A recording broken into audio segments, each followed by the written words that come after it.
Hello everyone. Welcome to all of you once again. पिछले video में हमने pronoun जो था उसका फर्स्ट जो टाइप था पर्सनल प्रोनाउन या व्यक्तिगत सर्वनाम, उसके बारे में हमने स्टडी की थी, डिस्कशन किया था। आज हम उससे आगे पजेसिव, रेसिप्रोकल और डेमोन्स्ट्रेटिव प्रोनाउंस के बारे में स्टडी करते हैं। एक बार इन्हीं के बारे में देखेंगे, फिर नेक्स्ट आगे जो भी पार्ट्स है इसके उसके बारे में डिस्कशन करेंगे। तो वीडियो शुरू करें उससे पहले आप जो है वो सब्सक्राइब, शेयर और लाइक करने वाले जो प्रोसेस है उसको कंप्लीट कर दीजिए। और जिन्होंने सब्सक्राइब कर लिया है, जैसे कि मैंने पहले भी कहा था कि आप ज्यादा से ज्यादा स्टूडेंट है उसको सब्सक्राइब करने की कोशिश करिए। चैनल का लिंक जो है वो फॉरवर्ड करिए, जिससे कि ज्यादा जो स्टूडेंट्स हैं वो चैनल से जुड़ सके। थोड़ा ही दिनों में जो है वो लाइव क्लास जो है वो आपके लिए होगी। ठीक है, तो चलिए शुरू करते हैं प्रोनाउन का सेकंड पार्ट या second type of pronoun, possessive pronoun. इसको हिंदी में पजेसिव प्रोनाउन को अधिकार सर्वनाम कहते हैं। अधिकार सर्वनाम।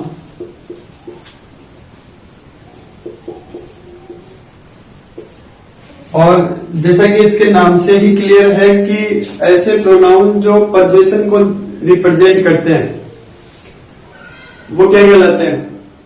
पजेसिव प्रोनाउन कहलाते हैं। और जैसे कि इसकी डेफिनेशन से हम जो है वो समझ सकते हैं कि ऐसे प्रोनाउंस जो ओनरशिप, पजेशन या रिलेशनशिप को एक्सप्रेस करते हैं, which means these pronouns which expresses ownership होता है स्वामित्व,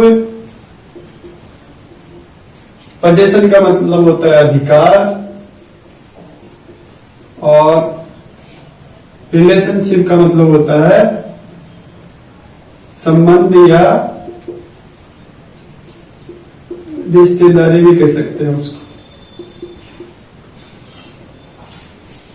तो ऐसे प्रोनाउन जो इन तीन चीजों को रिप्रेजेंट करते हो, ओनरशिप को, पोजीशन को और रिलेशनशिप को, they are called as possessive pronoun. ठीक है, तो प्रोनाउंस विच शोज और एक्सप्रेसेस ओनरशिप, पोजीशन और relationship called as possessive pronoun. अब पजेसिव प्रोनाउंस के अंदर कौन कौन से प्रोनाउन आते हैं वो आपके सामने यहाँ एग्जाम्पल में लिखे हुए हैं। जैसे माइन, आवर्स, योवर्स, है, हिज, हर्स और देयर्स। जैसे दिस पेन इज माइन, यह पेन मेरा। तो इस पेन का जो रिलेशन है या जो इसके ऊपर पोजीशन है या जो इसकी ओनरशिप है वो किसके पास में? मेरे पास में। तो इस प्रकार के जो प्रोनाउन है वो इन क्वालिटीज को या इन जो कंटेंट होते हैं इनको एक्सप्रेस करने के लिए यूज किए जाते हैं। तो इस प्रकार के प्रोनाउंस को अपन पजेसिव प्रोनाउन कहते हैं। Third one, reciprocal pronouns. Reciprocal pronoun जो होते हैं इनका जो हिंदी नाम है पारस्परिक सर्वनाम होते हैं। पारस्परिक सर्वनाम मतलब जो एक दूसरे से लिंक जो है उसको एक्सप्रेस करते हैं। ऐसे प्रोनाउन जो आपसी या परस्पर संबंध को व्यक्त करते हैं रेसिप्रोकल प्रोनाउन या पारस्परिक सर्वनाम कहलाते हैं। जैसे ईच अदर है, वन अनदर। तो प्रोनाउंस विच शोज और expresses a mutual relationship between two or more than two things or a people called as reciprocal pronouns, पारस्परिक सर्वनाम। जैसे each other और one another।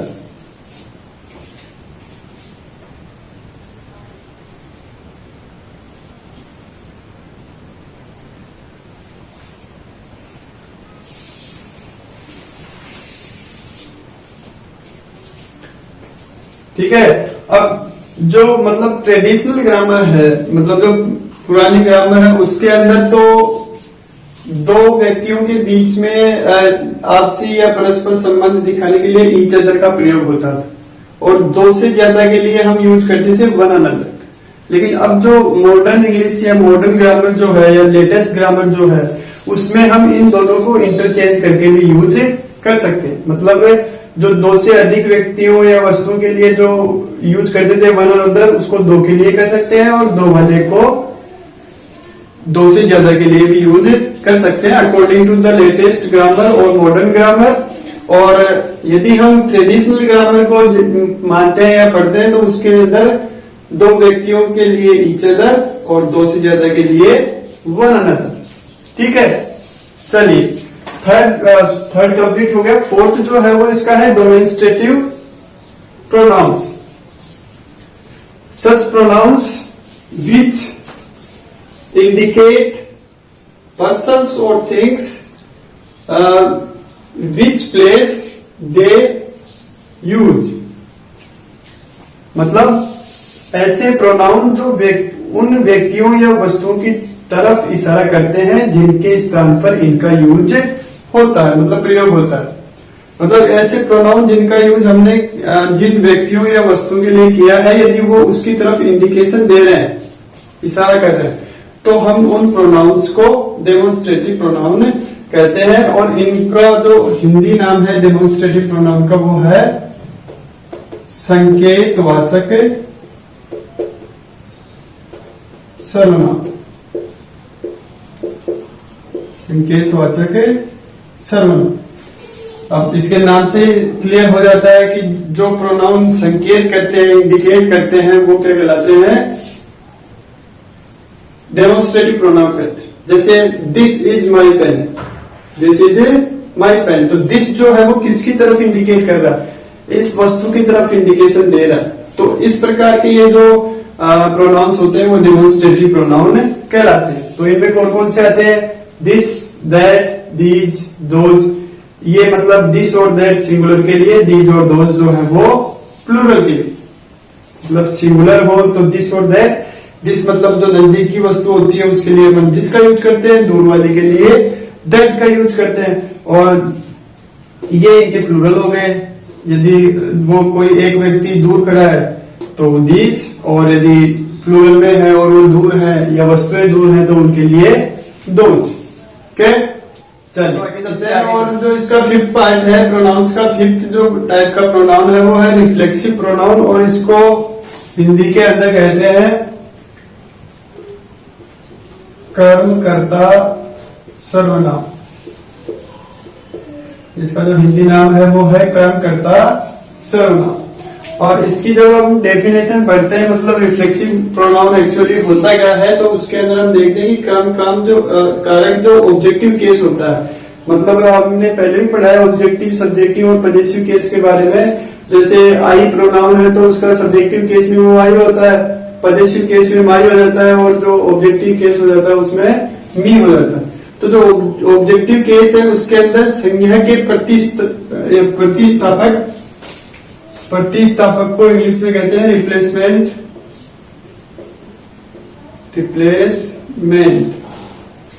मतलब संज्ञा की जगह आने वाला जो रूप है,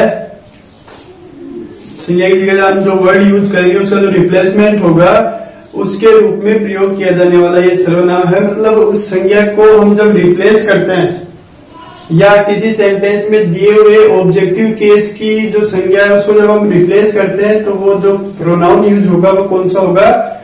रिफ्लेक्सिव प्रोनाउन होगा। और उसका जो इम्पैक्ट होगा उस प्रोनाउन का वो किस पर होगा? उस सेंटेंस के सब्जेक्ट पर ही होगा। इनका प्रभाव किस पर पड़ता है? उस सेंटेंस के सब्जेक्ट पे पड़ता है। होते ये ऑब्जेक्टिव केस में है ये प्रोनाउन, रिफ्लेक्सिव प्रोनाउन, लेकिन इनका इम्पैक्ट जो है वो किस पे पड़ता है? उस सेंटेंस के सब्जेक्ट पे। अब प्रोनाउन कौन कौन से हैं? जैसे myself, ourself. Myself जो है वो आई का हो गया ऑब्जेक्टिव केस का, ये आवर सेल्फ जो है वो वी का हो गया, ये दोनों जो है वो यू के हो गए, हिम सेल्फ जो है वो ही का हो गया, हर सेल्फ जो है वो सी का हो गया, देम सेल्फ जो है वो दे का हो गया, और इट सेल्फ जो है वो किसका हो गया, रिफ्लेक्सिव प्रोनाउन इट का। ठीक है, यही हमारे पास में पर्सनल प्रोनाउन है सारे। तो ये एक एग्जांपल है इसके आगे, आई सा my self in the mirror. अभी जो माई सेल्फ है वो एक रिफ्लेक्सिव प्रोनाउन है, और इसका जो इम्पैक्ट है वो किस पे पड़ रहा है, आई पे पड़ रहा है। आई सा my self in the mirror, मैंने अपने आप को कांच में देखा, तो अपने आप ही देखेंगे और कौन देखेगा। तो ये जो माई सेल्फ हमने यूज किया है वो इसका इम्पैक्ट किस पे जा रहा है, आई पे, जो इस सेंटेंस का सब्जेक्ट है। तो ये प्रोनाउन जिनका उपयोग हमें नाउन के रिप्लेसमेंट के लिए करते हैं, मतलब आई का यहाँ पे रिप्लेसमेंट क्या है, माई सेल्फ है, और वो किसमें है, ऑब्जेक्टिव केस में है। किसमें है, ऑब्जेक्टिव केस में है, कर्म कारक के रूप में है। चलिए, इसको कर्म करता इसीलिए कहते हैं क्योंकि ये होता कर्म कारक के रूप में है, लेकिन इसका इम्पैक्ट किस पे पड़ता है, सब्जेक्ट पे या कर्ता पे पड़ता है, तो इसको कर्म करता सर्वनाम कहा जाता है। इसके बाद में है एम्पेटिक प्रोनाउन। इनको जो है वो, इनका जो हिंदी नेम है एम्पेटिक प्रोनाउन का, वो होता है जोरदार सर्वनाम। क्या होता है, जोरदार सर्वनाम। जोरदार का मतलब जो जोर देने वाले हो, एम्फेसाइज करने वाले, प्रभाव, ज्यादा प्रभाव डालने वाले जो सर्वनाम होते हैं, प्रोनाउंस होते हैं, उनको एम्फेटिक प्रोनाउन कहा जाता है। इनका यूज बात को जोर देने के लिए किया जाता है, मतलब उसके उस जो भी हम कह रहे हैं उसको एम्फेसाइज, प्रभावी बनाने के लिए हम उस प्रोनाउन का यूज करते हैं। ये जो प्रोनाउंस होते हैं इनके एग्जांपल्स जो है वो सारे यही हैं जो यहाँ पे लिखे हुए हैं। तो रिफ्लेक्सिव प्रोनाउन के एग्जांपल्स हैं वो सारे के सारे किसके हैं, एम्फेटिक के हैं। लेकिन आप दोनों का यूज में डिफरेंस आप देख सकते हैं। ठीक है, इसमें हमने ये जो रिफ्लेक्सिव प्रोनाउन है इनका यूज मैन वर्ब के बाद में, जबकि जो ये सेकंड सेंटेंस आपके सामने है इसमें हमने उस एम्फेटिक प्रोनाउन का यूज कहां किया है, we made the principal himself, मतलब जिस व्यक्ति से हम मिले हैं उसको कौन मिला है, यानी हम। तो वी पर जोर डालने के लिए या अपनी बातें, हम मिले थे प्रिंसिपल से, स्वयं मिले थे, तो वो मतलब उस सेंटेंस को या अपनी बात को एम्फेसाइज करने के लिए इनका यूज किया जाता है। एग्जाम्पल्स जो है वो दोनों के सेम होते हैं, रिफ्लेक्सिव प्रोनाउन के और एम्फेटिक प्रोनाउंस के, मतलब सेम सा यूज है दोनों का, ज्यादा डिफरेंस नहीं। चलिए 7, रिलेटिव प्रोनाउंस।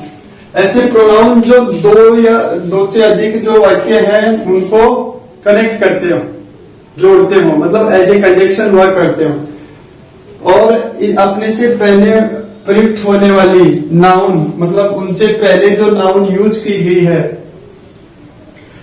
जिसे अपन क्या कहते हैं, एंटीसेडेंट भी कहते हैं, एंटीसेडेंट भी कहते हैं, इसको पूर्व पद कहते हैं। एंटीसेडेंट जो है इसको क्या कहते हैं, पूर्व पद। पूर्व पद का मतलब है जो पहले आ चुका हो, मतलब जिसका डिस्क्रिप्शन जो है उस सेंटेंस में पहले हो चुका हो, उसको एंटीसीडेंट कहते हैं। तो जो एंटीसीडेंट है उससे जो रिलेशन एक्सप्रेस करने वाले वर्ड है या प्रोनाउन जो है उनको हम रिलेटिव प्रोनाउन कहते हैं, और इनको हिंदी में क्या कहते हैं, सापेक्ष सर्वनाम। क्या कहते हैं, सापेक्ष सर्वनाम। अपने से पहले आई हुई संज्ञा को या एंटीसीडेंट को रिलेट करने वाले प्रोनाउंस को हम क्या कहते हैं, रिलेटिव प्रोनाउन कहते हैं। इसमें कौन कौन से आते हैं, हु, हुज, हुम, ये तीनों हु से ही बने हैं, फिर उसके बाद में विच, दैट और व्हाट। तो ये एज ए कंजक्शन काम करते हैं और अपने से पहले आने वाली नाउन एंटीसीडेंट को रिलेट करते हैं, मतलब उससे अपना जो रिलेशन है वो एक्सप्रेस करते हैं, that called relative pronouns. These are the examples of relative pronouns. Okay, that's all for today. See you soon in the next video with rest parts of pronouns. So till then, take care, keep smiling, and लगातार continuously पढ़ते रहिए. Rest का कोई काम नहीं और hard work का कोई शॉर्टकट भी नहीं. There are no shortcuts for success और उसका हार्डवर्क का कोई रिप्लेसमेंट नहीं. हार्डवर्क कर, जिस काम के लिए हार्डवर्क करना जरूरी है उसमें हमें करना ही पड़ेगा. उसके लिए हम इफ और बट का यूज नहीं कर सकते. तो हार्डवर्क करते रहिए लेकिन खुशी के साथ में करते रहिए, जिससे वो जो काम आप जिसमें हार्डवर्क कर रहे हैं वो आपको बोझ नहीं लगे. ठीक है, बर्डन नहीं महसूस हो. चलिए bye, have a nice day.